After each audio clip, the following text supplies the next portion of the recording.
plus de 80% des ménages inquiets de leurs dépenses d'énergie. Ce mois-ci, la rédaction se penche sur les hausses des prix du gaz, de l'électricité, mais aussi de l'essence. Quelles conséquences ? Les aides accordées par l'État sont loin de suffire. Les particuliers sont de plus en plus nombreux à devoir se serrer la ceinture en limitant par exemple le chauffage dans leur habitation. Les associations solidaires craignent un afflux d'inscriptions dans leurs centres et les entreprises doivent trouver des solutions pour ne pas creuser leur chiffre d'affaires. Nous verrons aussi que le covoiturage fait un retour en force, un temps délaissé pour cause de crise sanitaire. Il redevient le meilleur moyen de se déplacer à moindre coût.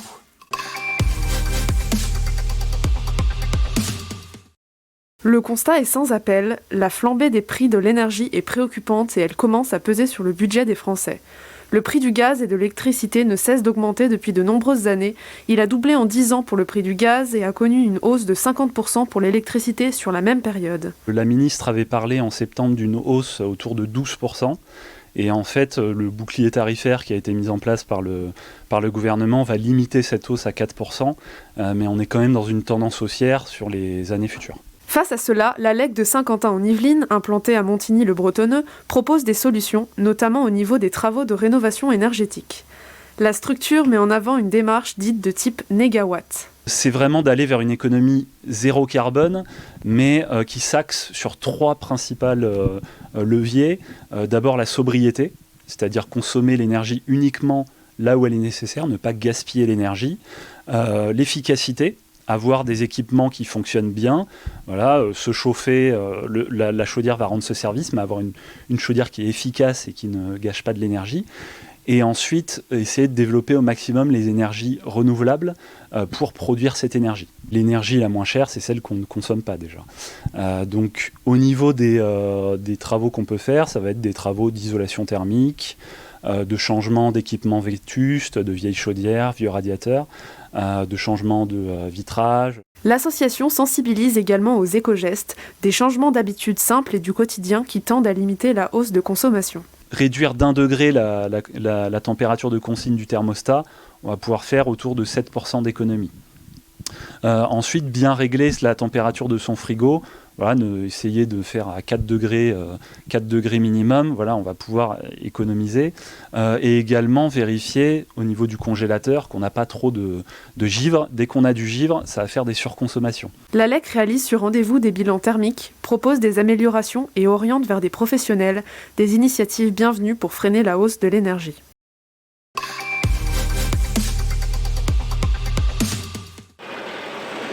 C'est un secteur frappé par l'augmentation des prix du carburant, le transport routier. C'est le cas du groupe Legendre situé à Trappes. Les camions de cette société assurent une 50aine de tournées par jour en Île-de-France. Et depuis début 2021, le constat est clair. Le prix du carburant a augmenté de 24 centimes en moyenne. Nos 50 tournées, on fait à peu près 14 000 km par jour, ce qui fait environ 4 000 litres de gasoil consommés chaque jour. Si on multiplie ces 4 000 litres par les 24 centimes, grosso modo, on arrive à peu près à une augmentation de nos coûts, et je dis bien de nos coûts, qui est de l'ordre de 1 000 € par jour. Au total, à la fin de l'année, la hausse des coûts engendrés par le carburant devrait atteindre les 250 000 €. Pour limiter l'impact, le groupe Legendre a augmenté ses prix. D'autres solutions sont déjà en place pour diminuer la consommation en carburant. Nous avons des formations continues à la conduite économique de la part de nos conducteurs. Les matériels évoluent, les moteurs évoluent, ce qui permet encore de baisser la consommation. Le troisième moyen, c'est l'optimisation, c'est des meilleurs taux de chargement, donc c'est l'utilisation et l'amélioration de l'utilisation et de la planification des tournées de nos véhicules.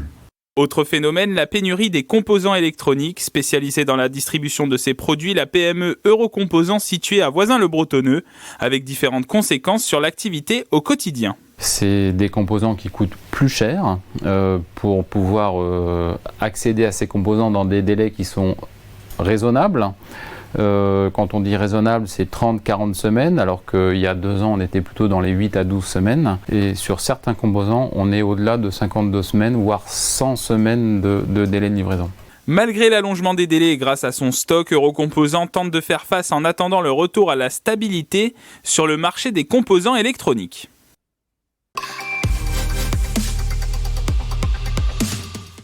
Un pantalon, c'est pour quel âge ? Enfant, un pantalon 80 centimes. Les températures fraîches sont arrivées et au vestiaire de l'antenne élan courtoise du Secours populaire français, les bénévoles voient les bénéficiaires venir garnir un petit peu leur garde-robe.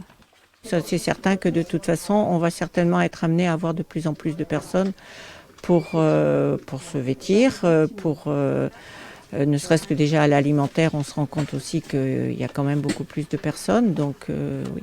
Et on peut de toute façon, étant donné que c'est ouvert à tout le monde, nous on souhaiterait qu'il y ait beaucoup plus de personnes qui ne sont pas forcément bénéficiaires, mais qui pourraient bénéficier de prix très intéressants. Parmi les inquiétudes, l'augmentation des coûts de la vie. Au 1er octobre 2021, le prix du gaz a connu une hausse record de 12,6%. Depuis le 1er janvier 2020, le tarif réglementé a augmenté de 44%. On est en train de refaire les dossiers. On est en train de remettre à jour les situations des personnes.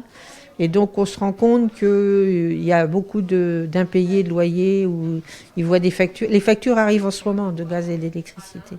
Donc, c'est maintenant qu'ils vont découvrir qu'ils ne vont pas avoir les moyens de payer. Alors, ça fait 16,80. Zora est mère de 6 enfants. Son mari est au SMIC. Elle vient régulièrement aux distributions et elle subit de plein fouet ces diverses augmentations. On lève 800 € pour le logement. Il reste presque rien du tout pour tout le monde. C'est la vie vraiment. L'essence, les gasoils, l'assurance des voitures. Vraiment, il y a des gens comme moi, ils n'arrivent pas à vivre. La crise de la Covid a déjà augmenté le nombre de bénéficiaires de cette antenne. Les équipes ont vu arriver 10% de personnes supplémentaires. Avant, on avait des familles qui venaient des hôtels sociaux, mais maintenant, on en a aussi beaucoup plus qui viennent aussi des immeubles sociaux type HLM. Donc, c'est un peu plus. Il y a eu une augmentation quand même cette année avec les problèmes de Covid, mais les situations pour l'instant n'ont pas trop bougé. On pense que ça va être maintenant qu'on va découvrir les problèmes de paiement de factures et d'accompagnement. Les 25 bénévoles de l'antenne élan courtoise du Secours populaire français soutiennent près de 50 familles bénéficiaires. 2 distributions sont organisées chaque semaine.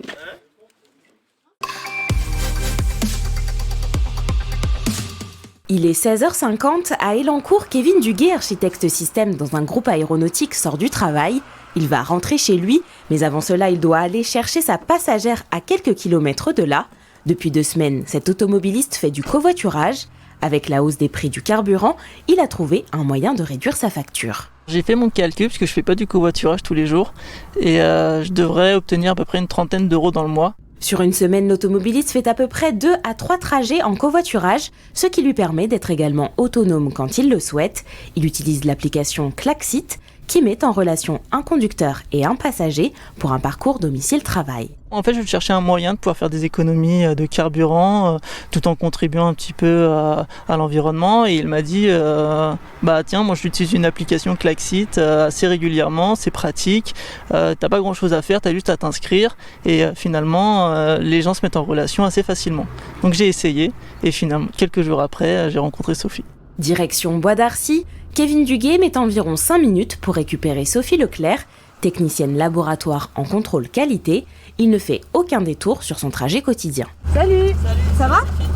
T'as passé une bonne journée ? C'est bien et toi ? Mon conjoint a trouvé un emploi, donc on n'avait qu'une seule voiture pour nous deux, donc je prenais la voiture jusqu'à présent, sauf que là, vu qu'il a trouvé un emploi, lui a besoin de la voiture pour aller à son travail, et du coup, moi j'ai besoin de covoiturer ou de prendre le bus, ce qui est plus facile pour moi du coup, parce que c'était soit ça, soit racheter une voiture. Île-de-France Mobilité est en partenariat avec l'application Klaxit. Sophie Leclerc, détenant un pass Navigo, peut obtenir jusqu'à 2 trajets de covoiturage par jour gratuitement.